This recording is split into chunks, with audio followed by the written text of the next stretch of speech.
Hello, everybody. Welcome back to Stickers N Scuffs. We are very excited to launch this very special program that we have going with our friends at DGM Racing. And we are super pumped to have the recently announced driver of the number 91 Camaro, Mason Massey. Hashtag hammer down. He's here with us. How you doing, man? Mason, welcome. All right. How you guys doing? We're doing damn good, man. We're glad to have you. Absolutely, man. Glad to be here. Well, I'm gonna start this off with a question. You're coming from some time in the Xfinity series and running with BJ McLeod, and it's almost like we've seen a switch here.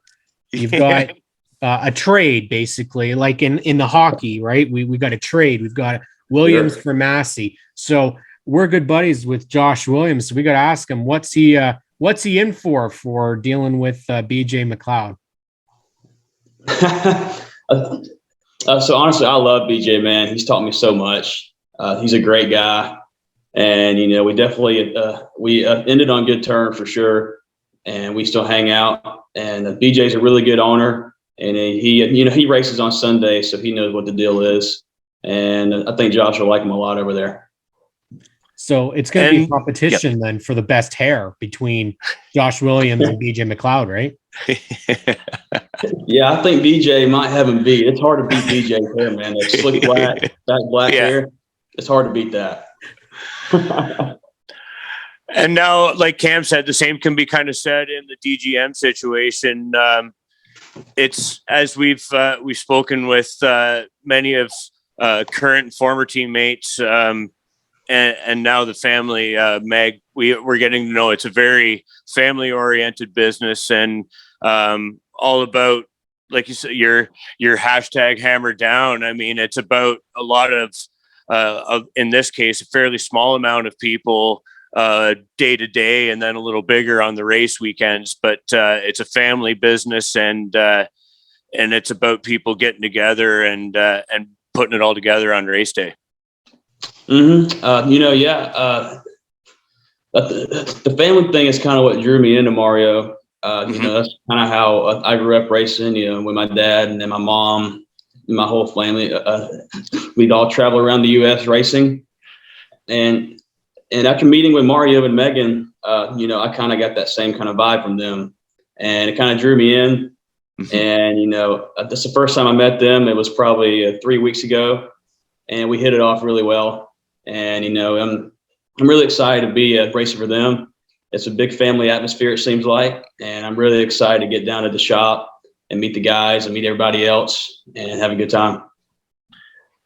Tell us about you. You've just talked about traveling the States and racing. I know you have a ton of accolades. You've raced a ton of different series. You've run in the Snowball Derby. Legends, all sorts of stuff. Tell us about you, Mason. I started racing when I was 4 years old. Been racing now for about 20 years. And I started racing quarter midgets. And, we raced those from probably age 4 to 8. And won a lot of races. And, going back farther than that, my uncle used to race. He raced dirt late models on dirt. And I'd always go watch him when I was 2 or 3. And it just kind of made me want to do it. And, so my dad bought me a car when I was 4, bought me a quarter midget. And my first time on the racetrack ever, I hit the wall and broke my toe. Oh, no. Oh, no. So after that, my mom's like, he's done. He's not doing this. So I kind of begged them to put me back in the car because I loved it. I fell in love with it right there. And I just kept doing it. And we kept getting better and better. And I won my 4th race out. And we just kind of kept winning from there. And so we decided, when I was like 8 years old, to move to Bandoleros, and which is kind of the next division up, I guess.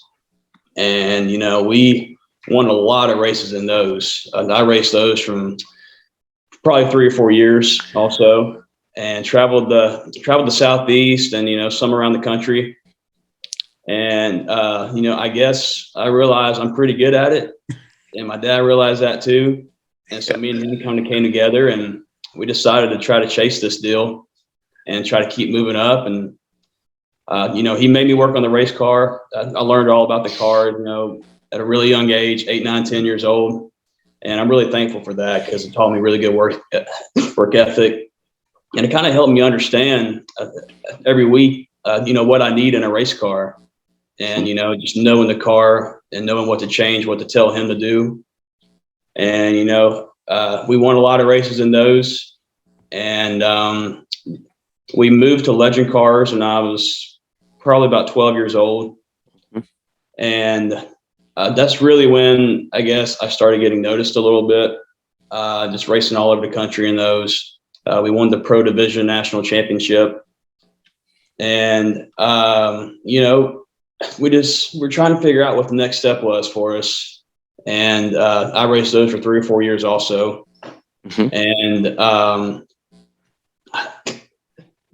met Chase Elliott, raced Legend Cars. Me and him became pretty good friends back then. And, I go to him for advice and stuff, and go to Bill for advice too. And then I was probably 14 years old, and I think Chase was getting out of late models, moving to the K&N series. And he asked me if I wanted to drive the late model for him when he moved out of them. And I said, absolutely. Absolutely, I would. So yeah, I started racing for them in late models when I was 15. And we won a couple of races. And we traveled all over the Southeast with those two, and won the Alabama 200 and some other races. And then from there, we kind of didn't know what to do because he ended up shutting his program down because Bill was too busy with Chase. He couldn't really manage both. And so we bought our own late model team, ran for about a year, and we went and raced a snowball derby, qualified in, which is really cool. Yeah. And I think we finished somewhere around 21st in it, but I was just happy to make the race. It was me, my dad, and one more guy down there. Yeah, that's huge. Absolutely. Yeah. And from there, we didn't have the funding behind us that we needed. And, we were either going to be done or go do something else. My dad said, hey, how about we go dirt racing? And I was like, I don't know what I'm doing there. There's no way. I was like, I don't know about all that. But he's like, do you want to keep racing or not? And I'm like, yeah. So we bought us a dirt car, bought us a crate motor, and we got into that. And it probably took me about a year to get it completely figured out because it's so much different than asphalt. And, we kind of traveled around the Southeast doing that too. And we bought a super late model motor after that. And I started running that as well. And I raced dirt full time for probably 4 years. And then, back in 2019, I just got a random hookup with Josh Rayome in the truck series. We kind of knew some people, mutual friends with him, and he gave me a shot in one of his trucks just randomly. And we did very well. We went to Kentucky that year, and I only ran 7 races that year, but we went to Kentucky, and I was running in 11th with just a few laps to go. We had a really bad pit stop, and it kind of messed us up. We finished 18th, but we had some really good runs in 2019 with Josh, and it just kind of led from there. We signed with BJ the next year, and, it just kind of worked out from there. It's crazy how fast race careers can progress. Obviously, you starting at such a young age, I don't think many race car drivers think it's going to go as easy as it comes to some drivers. Mm-hmm. What we hear a lot nowadays, a lot of fans like to say that there's a lot of drivers that maybe aren't deserving of seats. What's your opinion on that? Because you're one of those drivers that has to fight and claw to make his way in. As you said, you don't have the funding. There's a lot of drivers that have funding, maybe some through family connections or what so be it. But what's your opinion on those type of drivers? I mean, everybody comes up differently. I promise you, if we had the funding, we'd be doing the same thing these other guys are doing. It just so happens we don't have it. So, you can't really put the blame on anybody for having funding and moving up the ranks. I like to see guys win at every level, though. And, that don't always happen for everybody. But just really good to see. And my dad wouldn't let me move up ever if I wasn't really dominating. So he would keep me there until I was dominating, which I'm really happy he did, because it taught me a lot. And you learn a lot by winning. You learn a lot by losing, but you also learn a lot by winning. And, everybody comes up differently. Like I said, I think most of the guys at the Xfinity level are really good drivers. Most of the guys at the truck level are also really good drivers. And, you can't really blame a guy for having the funding, like I said, but everybody comes up differently, man, It's exactly right. And it's hard to compare motorsports. I mean, everybody does it. I mean, the certain playoff models are modeled after stick and ball sports, but I mean, it is hard to compare, but at the same time, kids that play hockey or that play baseball or play football come from all different walks of life and not necessarily are made of money.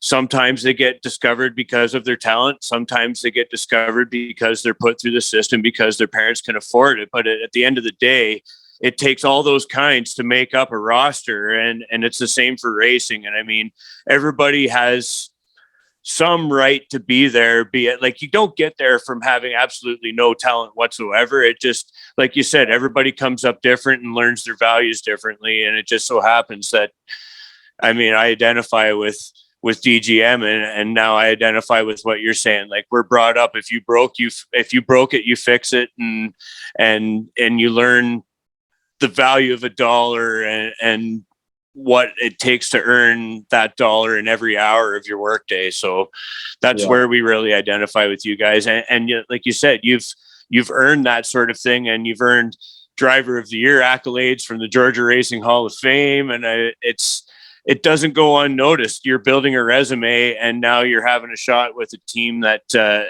exhibits all those kind of qualities, which seems like a really good pairing. Absolutely. I think it's a really good pairing too.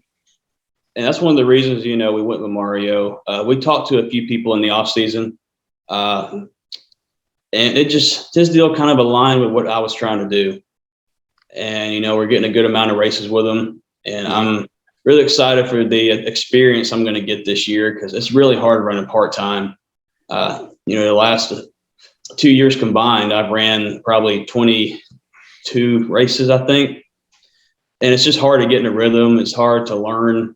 And so this year with Mario running 27, I feel like we can learn a lot and get some momentum going and hopefully get some good runs. And I'm excited to see how it goes. And, Mario and all of them been working hard on their stuff. They ran really well last year with Josh and Alex and all those guys.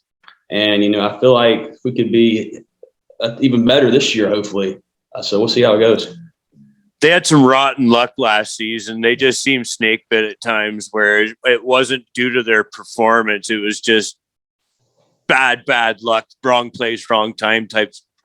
So, I mean, as we've kind of heard behind the scenes, we won't tip too much of the hand, but it seems like DGM's making some good strategic moves behind the scenes to build up their program and help you guys out at the wheel and bring the best product you can to the track.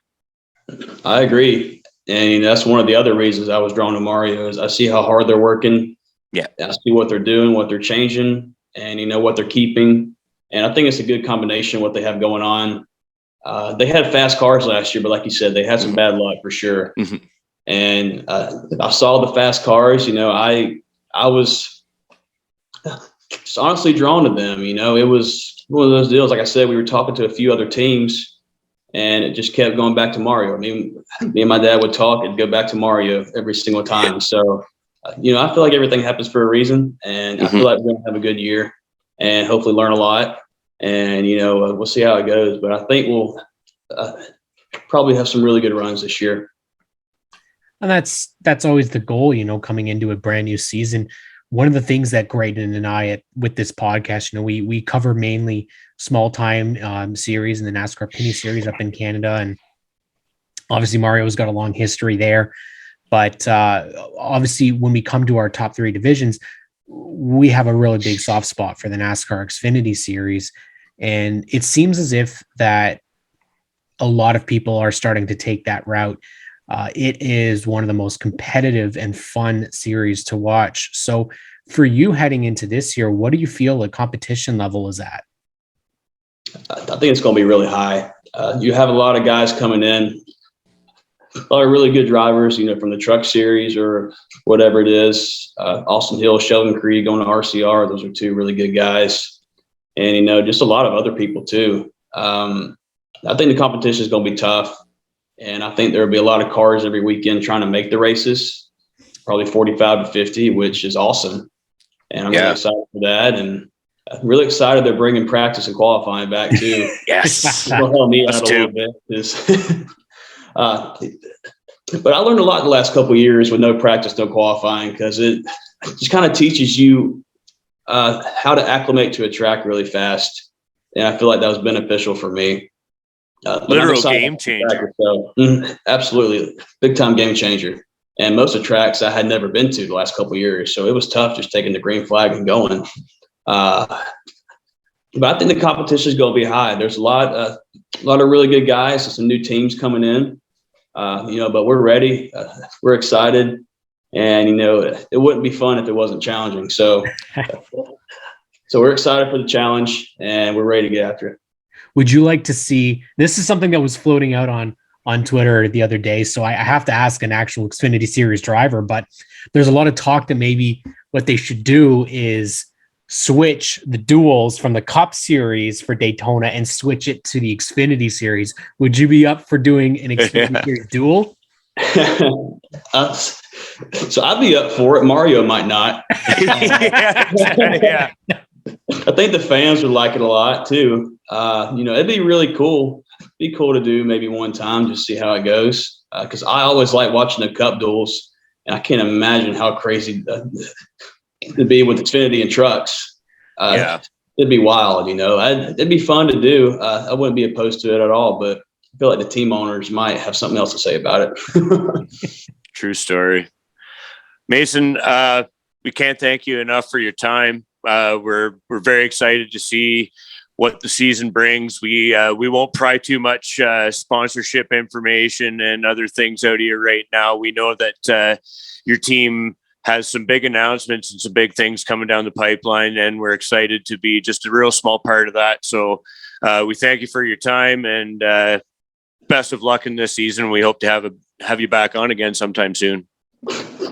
Absolutely, guys. I appreciate it. We'll be having some announcements soon with sponsors, hopefully really soon. And I appreciate you guys having me on and looking forward to talking with you guys again. Yes, we're hoping to do this a couple more times this year, and we'll be able to hopefully revisit you while hopefully you're having some great runs, and it'll be a lot of fun watching DGM's progress. So thank you, Mason Massey. Hammer down for the 2022 NASCAR Xfinity Series season.